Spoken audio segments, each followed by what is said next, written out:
O corpo é um só, né, Aurélia? Infelizmente, as especialidades fizeram com que os profissionais se perdessem um pouco.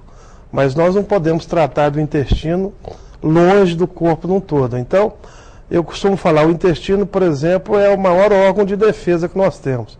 Por quê? Se você pegar da boca ao ânus, são vários metros, e isso está exposto ao exterior, porque tudo que você come vem de fora. O intestino, ele é uma barreira, ele é uma peneira, e de acordo com as patologias que alteram essa permeabilidade da parede, da mucosa intestinal, ela permite a entrada de substâncias estranhas, vírus, bactérias, e também é um órgão de choque, ela é inervada, o intestino é inervado, principalmente pelo nervo vago, que é um nervo de origem craniana. Então, várias repercussões de doenças do sistema nervoso central. Ela pode ter como órgão de choque o intestino, como o inverso. Vários problemas intestinais podem refletir de modo geral. Existem doenças com manifestações extraintestinais, que depois nós vamos comentar. Então, várias patologias que têm, às vezes, a sua origem no intestino, podem manifestar fora do intestino. 7 metros emboladinho aqui, o intestino delgado, emboladinho aqui dentro. A girafa tem 80 metros. Eu fiquei boba com isso. 80 metros, tudo emboladinho lá dentro. Doutora, as pessoas dão muito pouca importância. A gente pode começar até a falar sobre essa permeabilidade que o senhor estava falando. As pessoas dão muito pouca importância àquilo que elas ingerem e bebem também. Então, a gente vê mesmo, principalmente os adolescentes, principalmente as pessoas mais jovens que acham que nunca vão adoecer, né, Alexandre? De vez em quando fazem umas bobagens, comem fritura, gordura, a farinha branca, que é um horror, eu quero até confirmar, mas a farinha de trigo branca, a gente faz goma para engomar a camisa, ela cola, né? É uma farinha que é usada também como cola.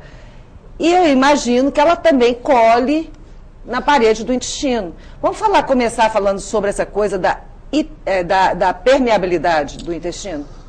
O intestino ele tem algumas camadas, e a primeira camada, a gente chama de barreira mucosa, é uma camada unicelular, com a lâmina protetora de substâncias proteicas. Essa parede, ela tem a chamada permeabilidade, que permite a entrada e saída de substâncias, para você poder absorver os alimentos, a glicose, as proteínas, a água. Quando você tem alterações patológicas, por exemplo, uma doença viral que invade, promove uma inflamação localizada no intestino, então altera-se todo esse mecanismo de proteção, essa barreira mucosa. Então essa barreira se rompe, essas proteínas, esses vírus podem invadir, cair diretamente na corrente sanguínea, por exemplo, ter uma sepsemia. Então a barreira, ela permite um equilíbrio, ela tem um equilíbrio. Quando você tem um desequilíbrio dessa barreira, você pode ter as diarreias, com perdas de sais minerais, com perdas de água, com desidratação importante. E eu vou citar um exemplo que eu gosto de enfatizar, por exemplo, o uso da loperamida, que é um antidiarreico, conhecido como Imosec. É um medicamento que tem que ser controlado, perigoso, por quê? Quando você tem, por exemplo, uma diarreia infecciosa, e você toma uma substância inibidora do peristaltismo, que é o caso da loperamida, ele promove o quê? Uma estase, uma paralisia abrupta desse tubo digestivo. Como você tem uma alteração da barreira mucosa, você tem um processo inflamatório localizado, você pode promover uma superpopulação bacteriana, você tem uma dilatação tóxica desse intestino, esse intestino tem uma dilatação maior da sua barreira, há uma penetração e às vezes o chamado megacolo tóxico, morte por sepsemia grave. Por quê? Porque alterou a dinâmica intestinal. Então, a diarreia, a excreção do produto da diarreia é uma forma de proteção. Então é melhor deixar sair. Com certeza. Essa coisa de tomar remédio para parar é verdade. É muito perigoso. Dependendo se for uma diarreia bacteriana, viral, você pode promover uma sepsemia, uma infecção generalizada. Vamos falar um pouquinho sobre a fauna e a flora do intestino. Esse é importante. É extremamente importante. O ser humano, ele tem bactérias, parasitas que são endógenos, que fazem parte da homeostase do organismo. Então, essas bactérias, elas ajudam na fermentação, na digestão, né? Por exemplo, como nos animais que consomem plantas, os herbívoros, eles têm bactérias que desdobram na formação de celulose para glicose. Nós não temos esse mecanismo. Mas nós temos parasitas que, na verdade, são hospedeiros que fazem parte da homeostase, ou seja, eles colaboram para a transformação alimentar.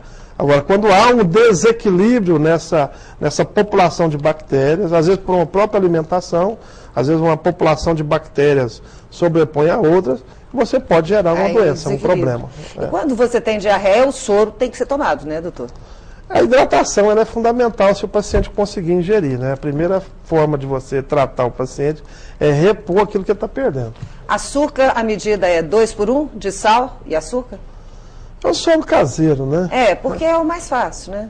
Com certeza. 2 por 1. 2 por 1. E a obstipação? As pessoas têm mania de tomar remédio para o intestino.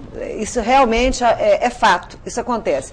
Está com o intestino solto, vai tomar um remédio. Está com o intestino preso, vai tomar um remédio. Isso aí não vicia o intestino a esses medicamentos e depois eles perdem o efeito, doutor? Olha, em programas anteriores eu sempre enfatizei aqui o uso indiscriminado, principalmente pelo público feminino, dos laxativos. A mulher, ela tem uma capacidade de se adaptar com muito maior facilidade a essa parafernália da medicina. E a mulher, ela é mais obstipada do que o homem, isso é uma observação óbvia de consultório. A mulher, ela tem os problemas da própria sexualidade, não ir ao banheiro, em qualquer lugar. Isso é cultural. É cultural, mas faz parte do gênero feminino. E a mulher, às vezes, também por um problema sério de vaidade, ela, às vezes, o fato de não exonerar durante um dia, 2 dias, ela passa a fazer uso de laxantes. E a grande maioria dos laxativos do mercado são nocivos ao organismo. Eles levam a doenças inflamatórias intestinais, eles lesam a parede da mucosa cronicamente e passam a fazer com que esse intestino fique muito mais lento, entre parênteses, viciado, e cada vez ele exige uma maior quantidade desses medicamentos e que podem levar a problemas, inclusive ao câncer coloretal, cronicamente, pela obstipação, pelo uso desses medicamentos que são nocivos à própria parede intestinal. Então,